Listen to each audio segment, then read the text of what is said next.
Rye Lane, a 2023 British romantic comedy directed by Raine Allen Miller in her feature directorial debut from a screenplay by Nathan Byron and Tom Malaya, set in the South London areas of Peckham and Brixton. The film is titled after the real-life Rye Lane Market and stars David Johnson and Vivian O'Para as two strangers who have a chance encounter after having both been through recent breakups and spend the day getting to know each other. This movie, which had its premiere in January of 2023 at the Sundance Film Festival, received critical acclaim with praise for Johnson and O'Para's performances, the film's direction, style, and its originality. And it is the selection for Vincent on this stop on the mission. Vincent, what say you of Rye Lane? Well, when we were putting this month together, and you and I choose the two movies that we're going to choose separately, and I had this movie together with Medicine for Melancholy, and just similar plots and so on. And I think about them, it's like, as we've been talking about this evening, we talked about all last week. Medicine for Melancholy is sort of a jewel. Mm-hmm. It's regal. it is nuance. It is everything that sort of sets the standard almost for this type of movie, and it is everything that we said it was.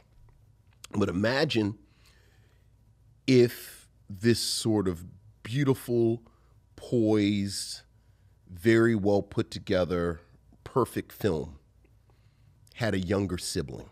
Mm-hmm. Comes from the same stock, so like you can tell they're related. But it's a younger sibling. Yeah. So it's a little bit more playful. Mm-hmm. It's a little bit more mischievous. It's a little messier. Mm-hmm. It's got a little bit more of an attitude, like a younger sibling smack the shit out of the brother-in-law in the elevator if it gets on your nerves, and it's kind of has the room to make a seat at the table and kind of be cool, mm-hmm. and this and everybody kind of pretends that they were down with it, right? And you go along with them that you were always down. Yeah, always there. Always there. But in your heart, you remember when you were listening to Solange and the Soul Angels and nobody else was listening to it. Mm-hmm. And that's what Rye Lane is. Mm-hmm. Rye Lane, for me, is like the cooler, messier, arguably not as good as Medicine for Melancholy, but you like it a lot, mm-hmm.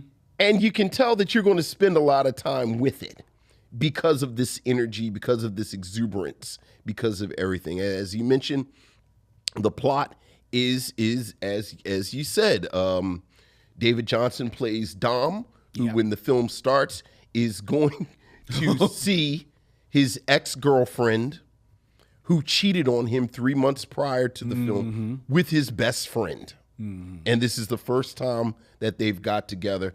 And he runs into Yaz, played by Vivian O'Para, and the day unfolds from there. Mm-hmm.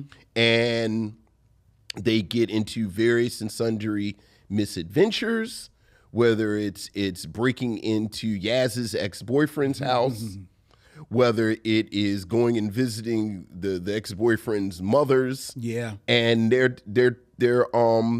household full of people. They get a burrito, they do karaoke, and they kind of move through this cityscape. Mm-hmm. And the third character is, as you mentioned, Rye Lane, which is the Rye Lane Market. It is in Brixton in South London, which is an amazingly multicultural, amazingly heterogeneous, vibrant part of London. Yeah. And the film is really a showcase for this place. For that whole area, yeah. This whole area.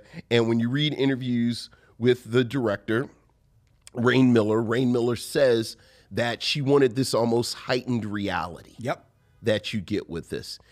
And there is an exuberance, There is an energy. There is a humor and wit that runs through this film that I find myself smiling almost from the very beginning to the very end, just sort of smiling and chuckling in everything about it. Performances, I have to say, David Johnson is having a bit of a moment because he's in The Long Walk, and he's really, in a lot of ways, the breakout performance from A Long Walk. And, you know, he's done some TV work, and everyone's talking about him. And you can see here that he has the chops. He is sad sack in a way that's not pitiful. He can be charming. You don't get a lot of him smiling, but when he does smile, it's a smile. It's like the sun's coming out, and you didn't even realize that you missed the sun. He can be romantic. Everything that you want with him, and then you know, in a lot of ways, the center is his relationship with Yas, played by Vivian Oprea. And I have to say, as much as I love David Johnson, Vivian Oprea was everything to me. I absolutely loved her. She is funny, both verbally. She does physical comedy. She is unapologetically Black. She is brown. She has just an explosion of twist and curl. Her mouth is huge. Her nose is huge. And I have to say, very rarely do you see a woman with unapologetically Negroid features framed as beautiful as this character is. And the little side note that I made, and we've talked about this on and off over the years, she is shot the way Whoopi Goldberg should have been shot all through the 80s. And the two of them together were wonderful. You just really love this couple. You just really love what they were going through. Miller's direction, again, it is exuberant. It is playful. It is energetic. There's not a fancy shot that she's afraid of. Like, there are Dutch angles. The film opens with this sweeping overhead shot of bathroom stalls where you see person after person. She is playful. The set design, the colors of the costuming, everything is just a burst of color throughout this film, where, as Miller said, you get this sense of a heightened reality, but you also get the sense that this is a celebration of the colors of life. The colors of life, and both literally the colors of life, but again, this Brixton area where you have, you know, Black people, white people, Asian people, Indian people, everybody, and everybody is, so it's just this vibrant urban landscape. There's a moment where they go to see Yaz's ex-boyfriend's family, who are, you know, of Jamaican heritage. And, you know, I have to say, I don't have a whole lot of experience with Jamaican families. Like, I know some Jamaicans, I know some Jamaican Americans, but as far as spending a lot of time with the families, I don't have any experience. But as someone who does not have experience, but feels like you can recognize something real. So lived in. Spot on. It was spot on. So lived in. Spot on. The details. The body language. The Ray and nephew. The all of it. Just spot on. Again, I do think there is a messiness to it. You know, again, I think Miller very much arguably seems like a first-time director that has like this crayon box filled with brand new crayons, and she's kind of using all of them. And I think that there is a criticism that maybe it's too much. Just trying to look, it's a big swing, but I loved every moment of it. I loved every swing. I loved the choices, and the story. You can predict where the story is going within maybe 15, 20 minutes. Like, every single beat. But it's not about the plot. Yeah. It's about how it unfolds. It's the journey. It's the journey. And by the time this film ended, I did again. I think this is sort of this witty, fun, exuberant puff of just color. Yeah. That I've absolutely loved from the moment that I saw it the first time. Yeah. First, I want to give a shout out to our good friend Tanya Pendleton, because she is the first person that told us about this movie. Yeah. She saw this movie sometime probably over a year ago, and she's like, "Oh, y'all gotta see Raine Lane. Y'all gotta review Raine Lane." And we're like, "Yeah, we want to check it out." You had heard great things, so shout out to Tanya. I remember you. I remember you clapping for this film. The idea that Raine Miller has about making this, this heightened reality in this film is so spot on. In you talk about the colors and how much they pop, and they give that sense of this heightened reality a little bit. And even when the camera sometimes will linger on some of the characters of the Raine Lane market area, nothing to do with plot, but it's just a little bit of whimsy going by, somebody with an umbrella, a kid on a skateboard, or whatever, just a touch of like, where are we, right? But I love that because that harkened back for me to some of the British films of the late 60s and 70s that always had just a little bit of an arch to them, So I always like that. I also felt that in her, in her quiver, as you mentioned, of like shots that she wants to do, she does this split dioptic shot where the foreground and the background are both in focus at the same time, which is very hard to do, but she does it a couple of times in this film. I thought I love that because it added this sense of the fly on the wall to these proceedings, which is what you kind of like feel like. You kind of like feel like you're eavesdropping on these two getting to know one another. So I enjoyed that. And I also, the other little storytelling element that I loved, as they were each relating their stories to one another, it would cut into the dramatization of a story with them inside the story, narrating the story to the other one inside the story in playful different ways. And I said, that is so inventive. That is so smart.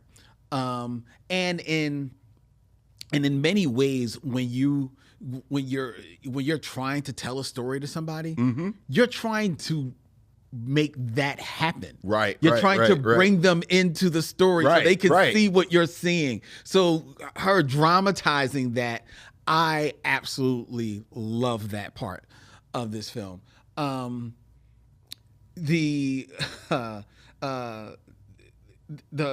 acting, the performances are fantastic. David Johnson actually reminded me of the first time that we saw, and I'm not saying we, I'm saying the world, saw Lakeith Stanfield on screen. And you felt, that guy's got something. Right. And I think he could do anything. Yeah. And that's what David Johnson is. He wears that sad sack, but like you said, when he smiles, it lights up the world. And even when he has to stand up for himself a little bit, doesn't stand up for himself a lot in this movie. Yeah. But even when he has to stand up for himself, he is, you know, he's got it. He has a little bit of gravitas to him. There's one scene near the end of the film where you can see that he doesn't have his shirt on. He was like, it ain't like he's not cut, you know. Right. But you know, he's just how he wears his life. I love that you walk with them through this day, and you're right, they go through all these misadventures of getting to know one another. But then there comes a moment where they part, and then you see the passage of time before they come back together. Yeah. And I loved just the storytelling of that. Right. So it was quick, you know, like it was really the one montage of the movie, but it was quick montage and it was still added to the storytelling. And I absolutely loved at the end where there is a grand gesture that is called for. Yes.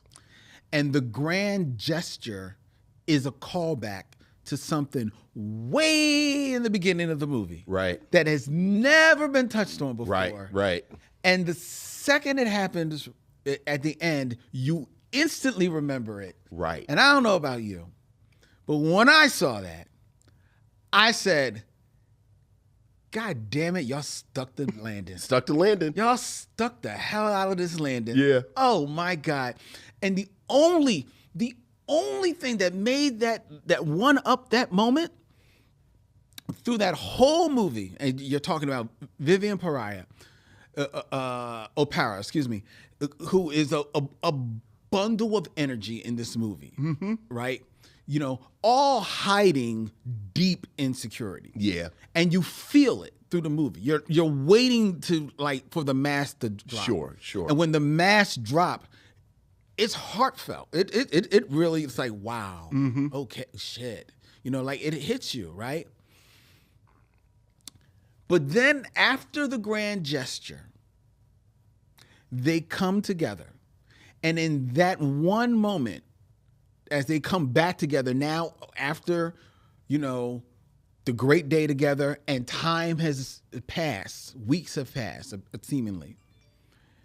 They come back together and they standing before one another. And at that moment is when Vivian O'Para, Yaz, is actually herself. She's not putting on any airs or anything like that. And this is really Dom's first time seeing her for as she is. Right. And she knows it. And how you know she knows it is that while she's standing there waiting for him to walk up to her, she's standing on the sides of her feet. Yeah. Because she's nervous. Yeah. She's nervous in that moment for about what's about to happen. I can't believe this. It almost got me again because, man, that was magical. Yeah. That was a magical piece of acting. It made that moment just seem that much more real. And I know Michael Lockett in his email said how much we cape for Love Jones, and he cape for Medicine for Melancholy. You cape for Medicine for Melancholy, and I cape for Medicine for Melancholy, and I cape for Love Jones.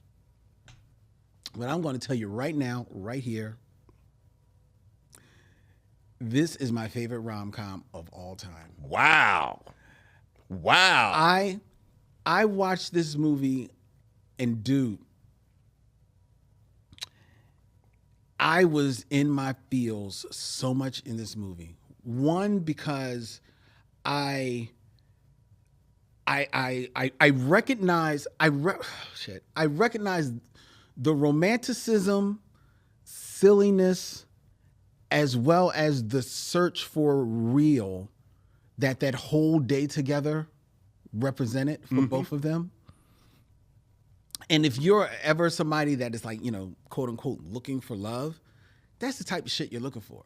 You're looking for someone that can match your silly, because Right. we all got a silly. It may not be as silly as the other person, but we all got a silly. Right. You're looking for somebody who can match your silly, appreciate your silly,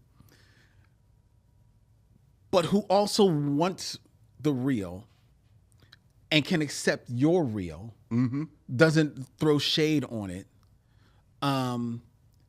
help you deal with it, and is open and willing to open themselves up to you. And hopefully you can find a connection and you can find a home within one another. And that's what you see these two doing throughout this entire movie, throughout this magical script. And the reason why they're able to bring each other into their stories is because of how much they are connecting in this movie. Now, yes, did I have to turn on subtitles so I could appreciate it all? I did. Did I watch 10 minutes and say, I've got to rewind? It's the chewing gum strategy. It's the chewing gum strategy. I'm pretty sure Michaela Cole is a genius. I just don't know what she's saying. Exactly. So yes, I did have to, but once the subtitle was on, I'm there. It's my third time watching it, so I watched it. I went in, I said, I actually turned them off. Okay. Well, you had it already written out. You had Cliff Notes. Right. I didn't have Cliff Notes. Right. But yeah, I just got to tell you, man, I absolutely, I don't think that the direction made a false move. I don't think the acting made a false move. When he goes to that party, and it is so spot on Jamaican, all the way down to the quote unquote uncle singing fucking Terrence Trent D'Arby. Look, man. I was like, oh my God. I actually, the first time I watched it, I kind of looked over my shoulder. The fact that there are two set pieces, one around Low-End Theory and then one around Terrence Trent D'Arby, I was like, did she make this movie just for me? Right. How about that? Right. How about that? Because when her ex-boyfriend, she shows him the copy of Low-End Theory, and the boyfriend is like, oh, what is this rubbish? And then it cuts to Dev going, oh my God. I actually went, oh my God, at the same time. I did think of you. It was like, what? I did think of you. Especially when she was like, no, I want to go back and get my copy of Low-End Theory. That's right. Go and get a new copy. But then, and she meant that. Oh, yeah. But that's how you knew that their connection was real, because what did she do with it? What did she do with it? She threw it in the trash. Yeah, because now it's, yeah. But then she went and got another one. Okay, because now it's going to do it. But she's starting a new memory. That's right. Yeah. And the roulette on the phone that lands on Terrence Trent D'Arby. When he said we're going to hit shuffle, I was like, oh boy. This does not end well.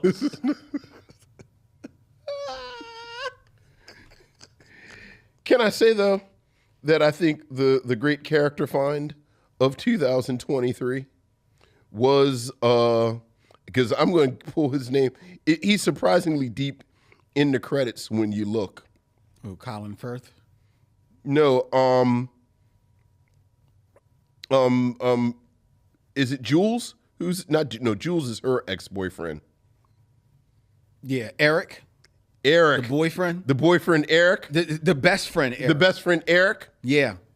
I wanted a whole spinoff of Eric and his ex-girl, Gia, and them being frustrated because Eric is dumb as a bag of rocks. He is dumb as a bag of... And he just likes him to keep bringing the meat. Mm-hmm. And he had to turn over the green. And no, you get the lamb too. And then just put it on my plate. But but question about that though. So Dom's ex cheats on him with his best friend Eric. Yes. And then they start a relationship. Yes. And apparently a fairly serious relationship because they go away on vacation. Sure. And they're still together. Still together at the next film. gallery show, yeah. And when you see in the montage at the end of the movie when Dom moves out of his parents' house, Yes. Eric is driving the truck for him. How can you be mad at Eric? Well, but that's my question. Yeah. That's my question. Are you, Vincent, still best friends? No, I'm not. Okay. I'm not. Eric probably has a suspicious accident 6 years, 2 weeks, and 9 days after I find out. Like some real randomy number. Like the problem is everybody wants to be a Batman villain. And he dies on my birthday. And then the detectives are like, I think you should check. But like 6 years, 2 months, and a week later, he just has a mysterious food poisoning accident. That's how you do it. Okay. All right. But he's a big, dumb golden retriever. Which is why she cheated, because she actually says it in there, like she was scared of commitment. Scared. So yeah. Okay. All right. He's just a I was big just curious about them still being best friends. Oh no! You got to kill him. Yeah. Well, Yeah, you got to kill Eric. But okay. Yeah, vendetta.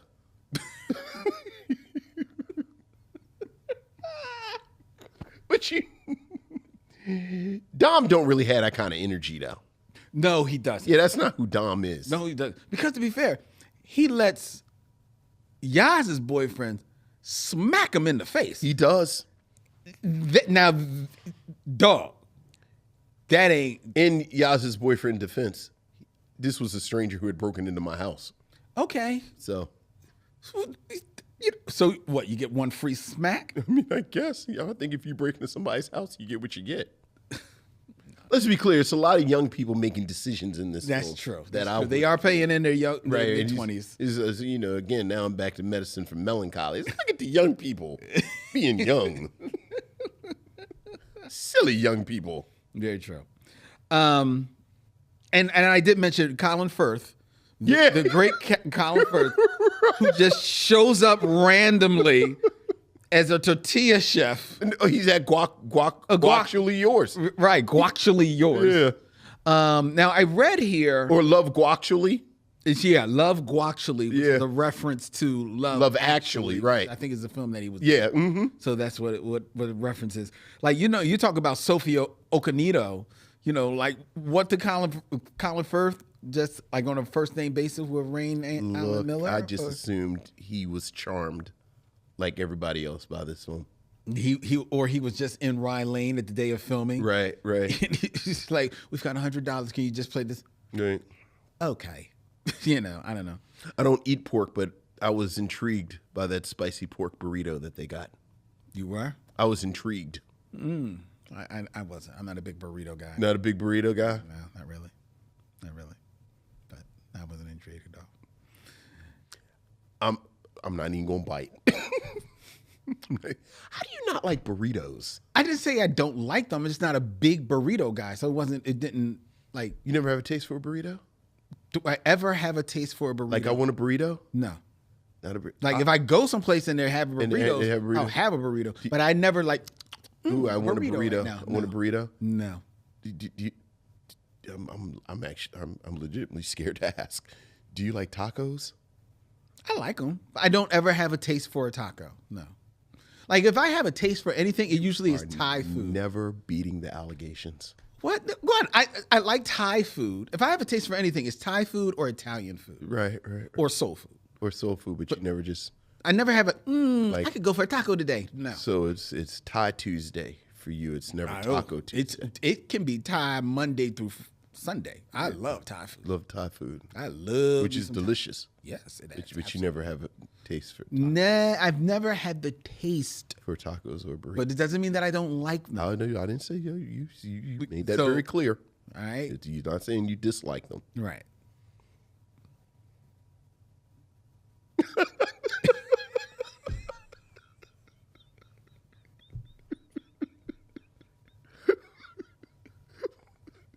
Who doesn't like tacos? I mean, who doesn't have a taste for tacos? I'm sure there's plenty of people who don't have a taste for it. Doesn't mean that they don't like it. I mean, what does a taste? What does a taste for taco feel like? You want some tacos? Why? You have a taste for tacos. What do you actually have a taste for? The meat, the crunch, The whole experience. the experience. It's a sandwich. Is it because it's a hand food? I like hand food. Just not. I mean, I'm not so much of a bread eater anymore, but I love I love a good burger. A burger. Okay. All right. You know, if I haven't I'll have a taste for a burger. A burger. But I usually won't do it because I'm not eating bread so much. Because you're not eating bread. Okay. But it's Thai, Italian food. Like I actually was thinking about. Funny you say this. Thanksgiving's coming up. Yes. We're making up the menu. Sure. Going over my sister's, and I told my sister that I was going to make some ribs, but I think I think she might end up making the ribs, and I think what I might do, because my daughter's coming in town, and me and her, I was wondering, going to talk to her. We might make a lasagna. I have a taste for lasagna. Good lasagna. A good lasagna. Okay. Yes. All right. That's what I have taste for. All right. You hate Mondays. You love lasagna. Where do Mondays come? Who said I hate Mondays? It's a Garfield reference. Oh, that's right. Yeah. It's been a long time since I've read Garfield. I don't think anyone ever actually reads Garfield. You just kind of know that. We read Garfield. We're old enough to have read Garfield. Right. He started in the newspaper. Yeah. It wasn't always animation. It's actually more of a Heathcliff man. Really? Yeah, because Heathcliff had a little attitude. Heathcliff put them paws on you. That's true. Garfield was just sort of lazy and... Garfield was pretty... Well, he hated Mondays. It was like 5 jokes. And he loved lasagna. Rewritten all the time. Yeah, that's fair. Heathcliff was more of an agent of chaos. He was. And I did like the Heathcliff TV show, the cartoon show. Yeah, I used to watch that on the mornings. Yeah, real stream of consciousness right there. $5. For $5, you could support us on Patreon, folks. You can support us on Patreon. Go to Patreon at Micheaux Mission for $5. You can help support the show for a lot of the initiatives that we have coming up in 2026. We had a cool meeting about one today. We did. And by becoming a patron of the Micheaux Mission, you gain access to exclusive content. Going up later this week, Vincent and I will be doing our review of Guillermo del Toro's Frankenstein on the Binge Lounge. We will also, in Serial Killers, be revealing our secret origins of being comic book lovers. Yeah. As well. And right now, on the Lens Secret Movie Podcast, Ariel Johnson and myself, we have a review of The Jungle Book from 1967 and from 2016 up there. So patreon.com at Micheaux Mission. $5. That's it. All right. But now the question. The question, of course. Would you recommend Rye Lane? I would very much recommend Rye Lane. I would very much recommend Rye Lane. We were talking about double features last week. I really do feel like This and Medicine for Melancholy are siblings. Like, I really do think these are two films that go, like, you start with Medicine, and it's kind of, somber, serious, and then you roll right into this, and it'll leave a nice, sweet taste in your mouth. You know what? That's a good call. That's a very good call. And it's actually a real nice double feature in that way, because not only do you have more meditative vibe of Medicine for Melancholy, but you also have that stripped back palette to then bounce to this, you said it, Crayola box that is Rye Lane. So that is a good double feature. And yes, I would wholeheartedly recommend that you see the greatest rom-com of all time. Okay. High praise. It is eclipsed Love Jones. Oh. And I don't see anyone else getting there, at least in my estimation. Sure. It's just a beautiful, witty, lovely fairy tale of a film that I really think that you will enjoy. So I definitely recommend Rye Lane. All right, Rye Lane. All right, for the win.